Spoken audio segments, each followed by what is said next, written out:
The first contact pulse arrived at 0411, station time, and by 0413, I was already seated at the primary watch console with a cold cup of coffee I hadn't touched and a readout that confirmed what 30 years of this job had taught me to expect. They were here. 14 vessels.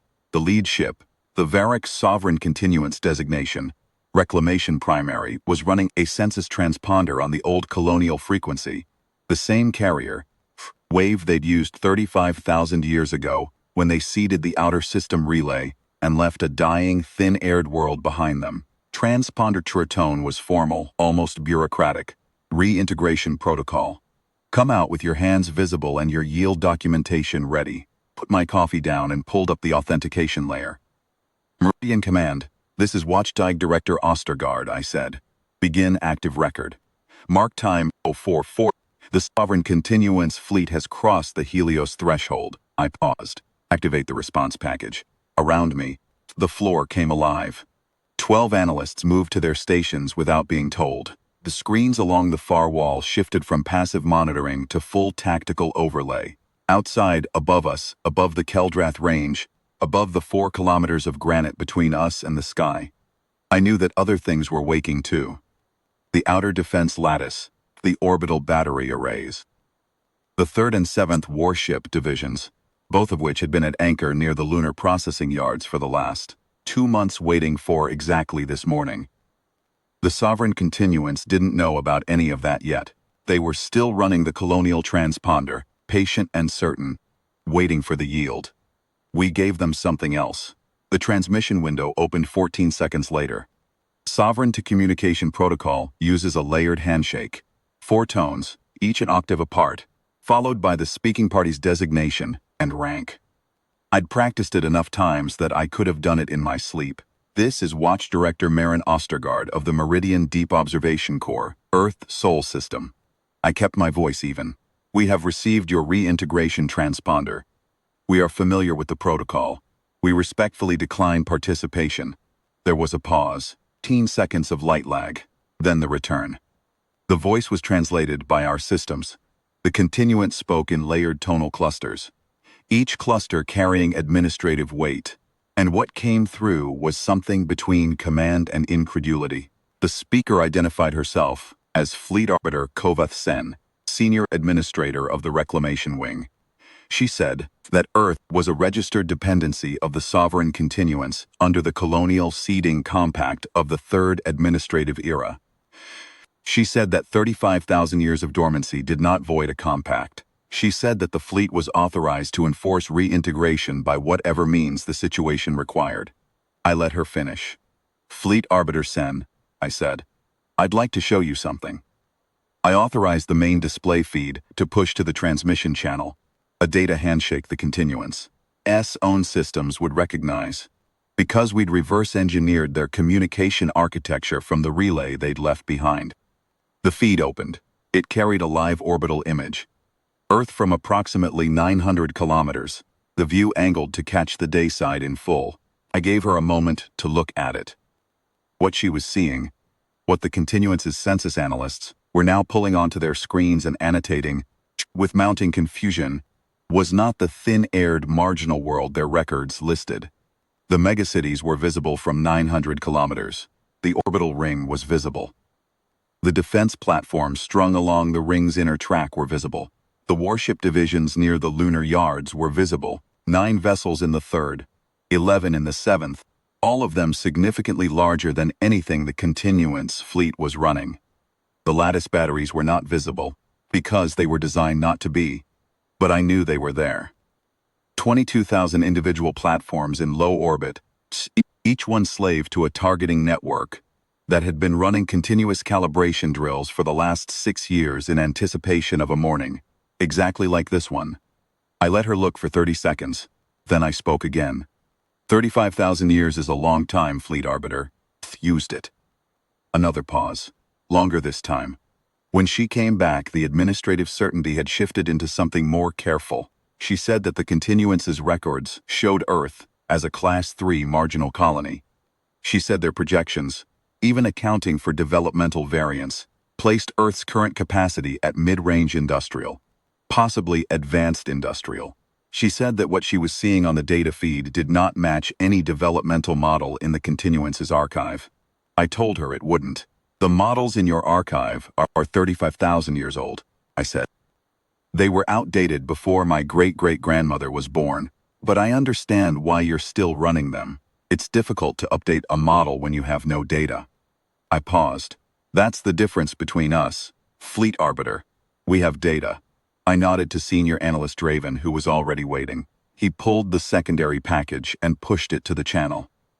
What arrived in the Continuance fleet's data systems in the next 4 seconds was a file approximately 11,000 pages long.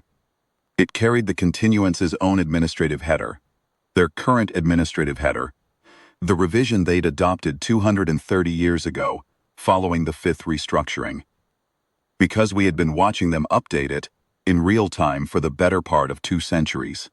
The file was organized by division, fleet movements across the last 900 years, referenced with date and location, doctrine revisions, command appointments, the names, ranks, and psychological profiles, compiled from 9 centuries of intercepted internal communications, of every senior officer currently serving in the reclamation wing, including Fleet Arbiter Koveth Sen.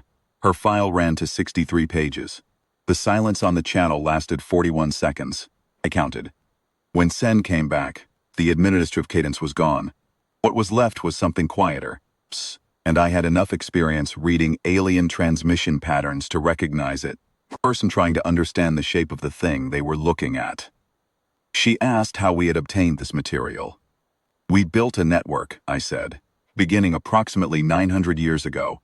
Silent relay stations, positioned inside continuance space, along your primary transit corridors. Passive collection only, no active emissions. Nothing your scan protocols would flag. We've been listening to your internal communications, watching your fleet movements, and updating our models continuously for 9 centuries. I let that sit for a moment.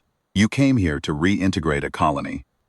The colony has been running an intelligence architecture inside your own star systems for longer than your fleet doctrine has existed. Another silence, shorter this time. She asked why.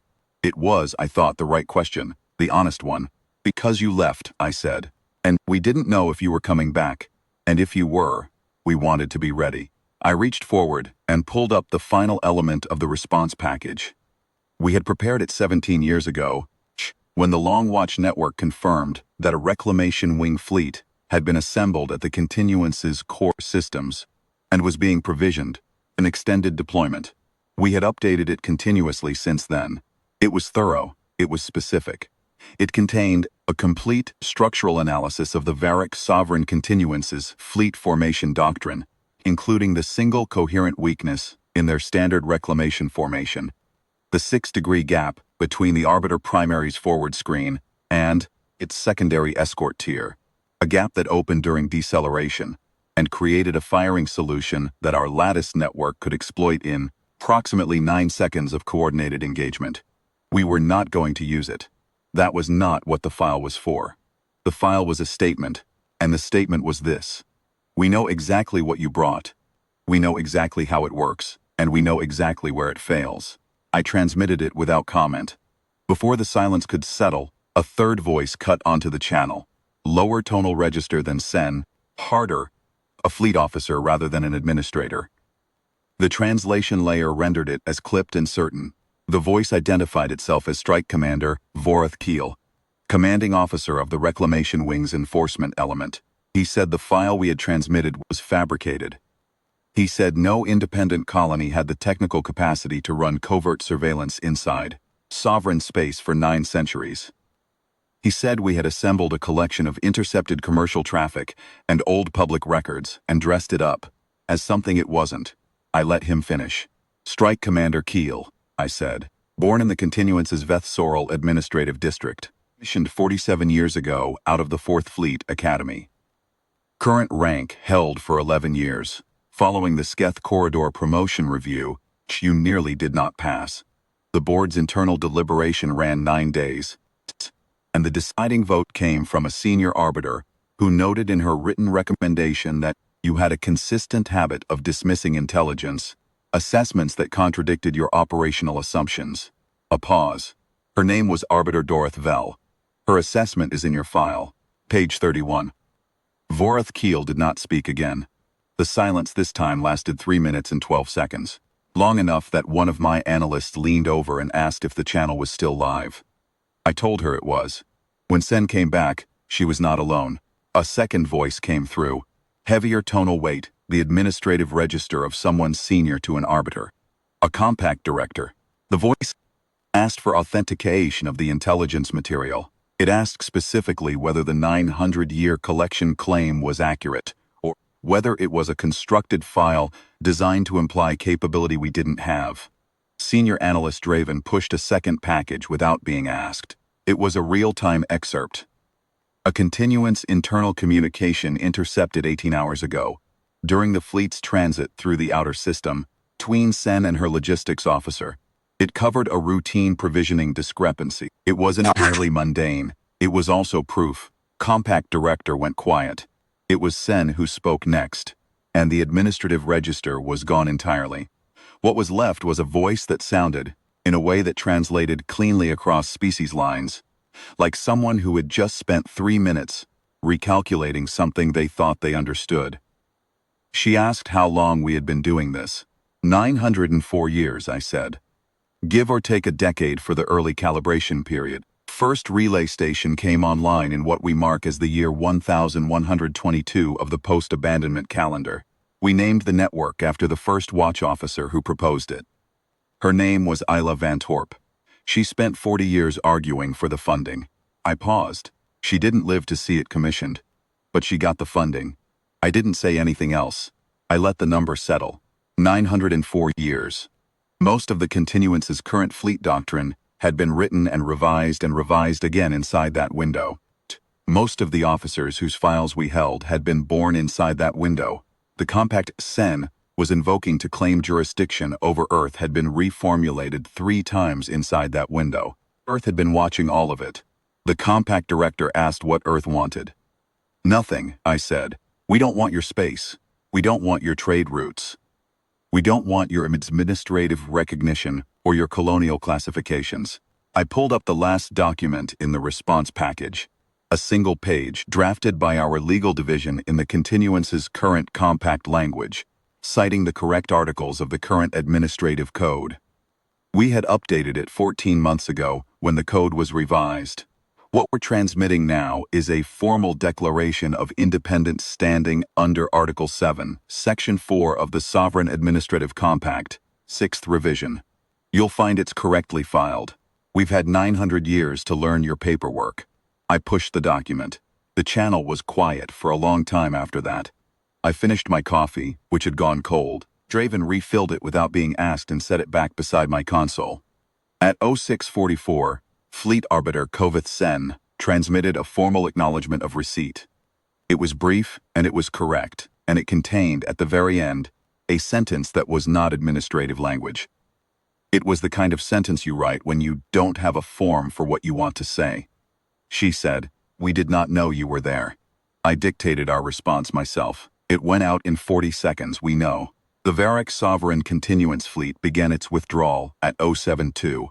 I watched them go on the long-range screens, 14 ships, running in the reclamation formation we'd catalogued 6 years ago.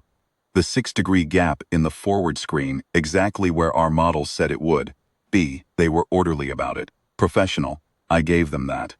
It took the fleet 4 hours to clear the heliopause. Stayed at the console for all of it. When the last sensor return faded, I authorized the stand-down of the active defense posture and began the post-contact record.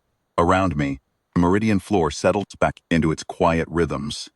Draven started the post-contact briefing document. 3 analysts were already compiling the fleet's withdrawal telemetry into the Long Watch archive. I thought about Isla Van Torp, thought about the 40 years she spent making the case, the people who told her it was paranoid and premature, the decades the network ran in silence, without a single intercept worth flagging. I thought about all the watch officers who had sat at consoles in this room, and rooms like it, in the quiet years, kept the records, and updated the the models, and maintained the calibration drills against a morning that kept not coming. It had come. They had been ready. We had all been ready, because they had been ready first, and the work had been patient, and patient work does not expire. I finished the post-contact record at 0917. I noted the fleet's arrival time, its composition, its stated intent, and its departure.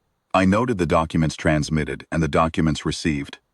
I noted, in the summary field, that the sovereign Continuance had made contact with the Earth for the first time in 35,000 years, and had departed the system without incident. In the notes field, I wrote one sentence, because the form didn't have a category for it and I wanted it in the record anyway. They came to take a census of us. We had already taken one of them.